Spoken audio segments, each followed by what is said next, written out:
Good morning student. पिछले class में हम लोग क्लास 9 बायोलॉजी में सेल का पिछले क्लास में हम लोग सेल वॉल के बारे में पढ़े थे। प्लांट सेल का सेल वॉल। आज हम लोग देखने वाले हैं न्यूक्लियस। न्यूक्लियस से पहले हम लोग जानते हैं कि किसी भी सेल में 3 इम्पॉर्टेंट ऑर्गन्स होते हैं।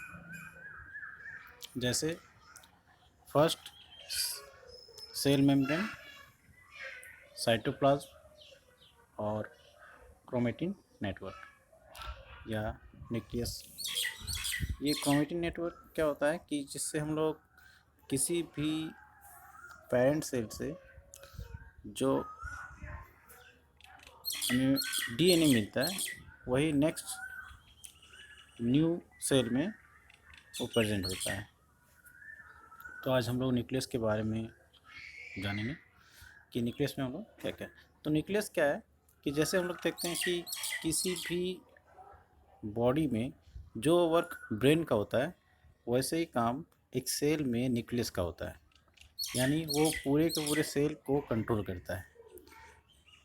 जैसे ब्रेन हमारे पूरे बॉडी को कंट्रोल करता है, उसी तरह एक न्यूक्लियस, एक सेल में न्यूक्लियस पूरे सेल को कंट्रोल करता है।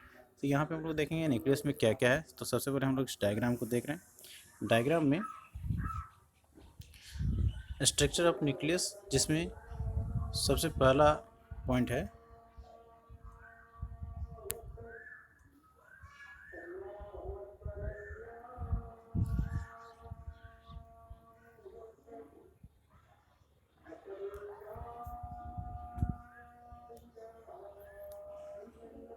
इसमें हम लोग देख रहे हैं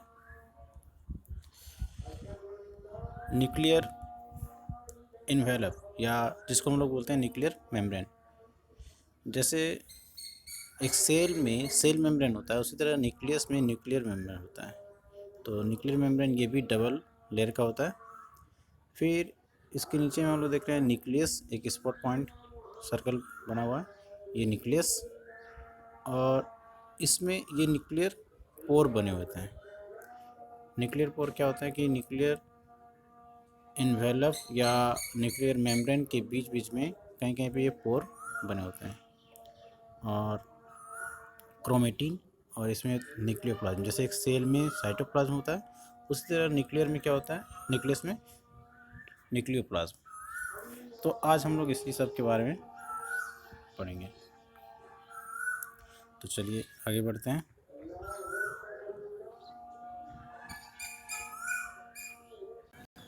तो फर्स्ट पॉइंट यहाँ पे है न्यूक्लियस। न्यूक्लियस के बारे में हम लोग जानते हैं। What is nucleus? It is double membrane bound dense spherical prominent structure which control all the cellular activities and includes genetic materials. Nucleus क्या है? It is A double membrane bound, यानी जिस तरह से सेल मेम्ब्रेन में double layer होता है उसी तरह न्यूक्लियस में भी डबल लेयर का मेम्ब्रेन होता है। एंड डेंस स्पेरिकल, स्पेरिकल होता है ये। And prominent structure, prominent structure यानी इसका स्ट्रक्चर जो है एक फिक्स है, जो कि चारों ओर से क्या होता है कि एक सेल मेम्ब्रेन के द्वारा एक कैप्चर होता है और ये आसानी से दिखाई भी देता है। यानी जैसे कुछ स्ट्रक्चर जो होते हैं वो फिक्स नहीं होते हैं और सेपरेट नहीं होते, ये स्ट्रक्चर क्या है, सेपरेट होता है। Which control all the cellular activities, और ये जितने भी सेल में होने वाले एक्टिविटीज़ है सबको कंट्रोल करता है। इसीलिए जैसे हम बताएं कि ह्यूमन बॉडी में ब्रेन का काम होता है, वैसे ही सेल में न्यूक्लियस का वर्क होता है। इंक्लूज जेनेटिक मटेरियल, और इसमें जेनेटिक मटेरियल को भी ये क्या करता है, कैप्चर करके रखता है ताकि वो साइटोप्लाज्म से सेपरेट रहे। एंड इसके बारे में आगे बढ़ते हैं। It was discovered by English biological Robert brown इन 1831। तो न्यूक्लियस का खोज किसने किया था? रॉबर्ट ब्राउन ने। In animal cell nucleus is largest cell organelles and centrally located. और जैसे हम लोग देखते हैं कि प्लांट सेल में सबसे बड़ा जो ऑर्गेनल्स है, ऑर्गेनल क्या है, वो वैक्यूल है, सबसे बड़ा होता है। लेकिन एनिमल सेल में न्यूक्लियस ही सबसे बड़ा होता है क्योंकि उसमें वैक्यूल छोटा होता है। In plant cell nucleus is a cell organelle after vacuole and peripheral located due to the large central vacuoles. जैसे एनिमल सेल में ये क्या होता है, सेंट्रल पॉइंट में होता है, लेकिन प्लांट में ये सेंट्रल में नहीं होता है, लेकिन वैक्यूल्स के बाद न्यूक्लियस इसमें सेकेंड लार्जेस्ट होता है। Since nucleus control all the cellular activities, so it is also called brain of the cell और डायरेक्टर ऑफ सेल। क्योंकि ये सब टोटल एक्टिविटीज़ को कंट्रोल करता है, इसलिए इसको ब्रेन ऑफ सेल्स या डायरेक्टर ऑफ सेल भी कहते हैं। जैसे एक ब्रेन पूरे बॉडी को कंट्रोल करता है और एक डायरेक्टर पूरे कोई भी इंस्टीट्यूट या स्कूल वगैरह में जैसे होते हैं या ऑफिस वगैरह में कंट्रोल करता है, उसी तरह से ये एक पूरे सेल को डायरेक्ट करता है। Nucleus has following 4 parts. तो आइए आप जानते हैं न्यूक्लियस के कौन कौन से इंपॉर्टेंट पार्ट हैं। सबसे पहला पार्ट क्या है? Nuclear membrane. न्यूक्लियर मेम्ब्रेन के बारे में हम लोग जाने कि the nuclear membrane the double layered membrane which separate the nucleus from cytoplasm is called nuclear membrane. ये क्या करता है कि न्यूक्लियस को साइटोप्लाज्म से सेपरेट करता है, यानी अलग करता है, और ये न्यूक्लियस को एक अलग स्ट्रक्चर देता है। तो ये साइटोप्लाज्म से अलग सेपरेट बनाने के लिए सबसे इम्पोर्टेंट रोल प्ले करता है न्यूक्लियर मेम्ब्रेन, और ये डबल लेयर का होता है। जैसे हम लोग सेल मेम्ब्रेन के बारे में जाने वैसे ही its structure is similar to plasma membrane. Cell membrane या प्लाज्मा मेम्ब्रेन के जैसा ही स्ट्रक्चर होता है। Next, it contains several pores through which transport material between the cytoplasm and nucleus takes place. और इसमें पोर होते हैं, जो पोर क्या करता है कि न्यूक्लियस और साइटोप्लाज्म के बीच में और अलग अलग सब्सटेंसेस को, मटेरियल्स को ट्रांसपोर्ट करने का काम करता है। This pore are called nuclear pores, और इस पोर को क्या कहते हैं? Nuclear pore. The outer layer of nuclear membrane and inner layer of nuclear membrane is called inner nuclear membrane. दो तरह का होता है, इनर और आउटर। Next, nucleoplasm. न्यूक्लियोप्लाज्म क्या होता है? जैसे हम लोग देखें, न्यूक्लियस के अंदर में एक स्पेरिकल स्पॉट लाइक स्ट्रक्चर होता है जिसको वो आपका न्यूक्लियोलस है। न्यूक्लियोप्लाज्म, जैसे साइटोप्लाज्म में आपका जेली लाइक सब्सटेंसेस होते हैं, वैसे ही न्यूक्लियस के अंदर में भी जेली लाइक सब्सटेंसेस होते हैं जिसको हम लोग न्यूक्लियोप्लाज्म कहते हैं। The colourless transparent semi fluid field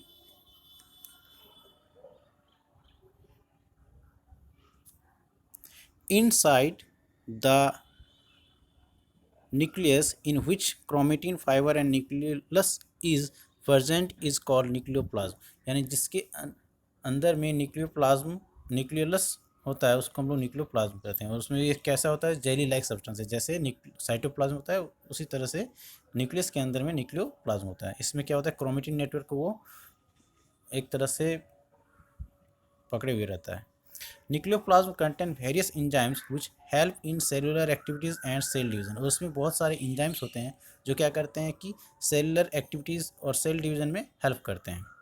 next, nucleolus. It is the dense spherical naked darkly stand structure present inside the nucleoplasm. Nucleoplasm के अंदर में एक स्ट्रक्चर होता है जिसको हम लोग बोलते हैं nucleolus.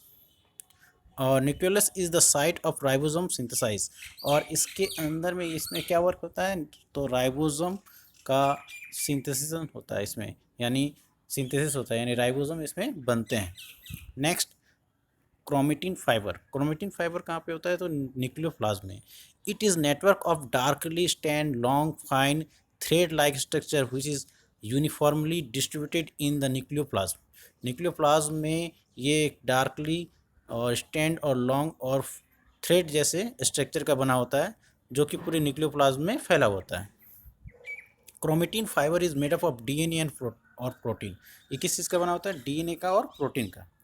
Chromatin fibre carries gene which is the hereditary units of organism. ये क्या करता है कि एक किसी भी ऑर्गन्स का ये क्या है? हेरिडिटरी और यूनिट है, यानी जो कि एक one generation to another generation में भी हेरिडिटी को ट्रांसफर करता है। During the cell division chromatin fibre become highly condense and get converted into the thick rod like structure called chromosome. और यही जब सेल डिवीजन होता है तो यही क्रोमेटिन नेटवर्क क्या होता है कि हाईली कंडेंसेंट होता है और ये कन्वर्ट हो जाता है थिक रॉड लाइक स्ट्रक्चर में, यानी मोटे रॉड लाइक स्ट्रक्चर, जिसको हम लोग क्रोमोसोम बोलते हैं। The term chromosome proposed by वर्ल्डेयर इन 1888। और क्रोमोसोम का बारे में बताया था वर्ल्डेयर ने नेक्स्ट आते हैं function of nucleus. Function of nucleus में सबसे पहला फंक्शन क्या आता है, it control all the cellular activities. ये जितना भी सेल में होने वाला एक्टिविटी होता है सबको कंट्रोल करता है। Second, it includes the genetic material and transfer here information from parents to offspring. ये वैसे अभी बताया जैसे एक जनरेशन से दूसरे जनरेशन में क्या करता है कि हेरिडिटी इंफॉर्मेशन को ट्रांसफ़र करता है। तो ये कैसे होता है, ये जेनेटिक मटेरियल के द्वारा होता है, और ये पेरेंट्स से ऑफ स्प्रिंग में यानी पेरेंट्स से उसके बच्चों के में जाता है। Third point, it participate in cell division and produce similar daughter cells. और ये क्या करता है कि सेल डिवीज़न में पार्टिसिपेट करता है और ये प्रोड्यूस करता है अपनी ऐसा सिमिलर डॉटर सेल को। तो न्यूक्लियस उसमें सबसे ज़्यादा इंपॉर्टेंट रोल प्ले करता है। Note, generally cells have single nucleus but some certain cells may have more than one nucleus. ज़्यादातर हम लोग देखते हैं कि जितने भी सेल हैं सारे सेल में न्यूक्लियस कितने होते हैं, वन होते हैं, ओनली वन। लेकिन कभी कभी ये देखा गया है कुछ कुछ सेलों में कि ये एक से ज़्यादा, मोर देन वन न्यूक्लियस, एक से ज़्यादा न्यूक्लियस भी प्रेजेंट होते हैं। सपोज जैसे हम लोग देखते हैं एग में, अंडा में भी कभी कभी हम लोग देखते हैं उसके अंदर में निकलने वाला यॉक जो होता है येलो कलर का, वो कभी कभी सिंगल, ज़्यादातर सिंगल होता है लेकिन कभी कभी वो डबल मिलता है। तो इसी तरह से वो क्या है, न्यूक्लियस है एक सेल का, एक क्या है, सेल है और वो एक न्यूक्लियस है, तो वो कभी कभी डबल होता है। तो ये आपका हो गया फंक्शन ऑफ न्यूक्लियस। तो आज न्यूक्लियस कंप्लीट हो गया। Okay, thank you.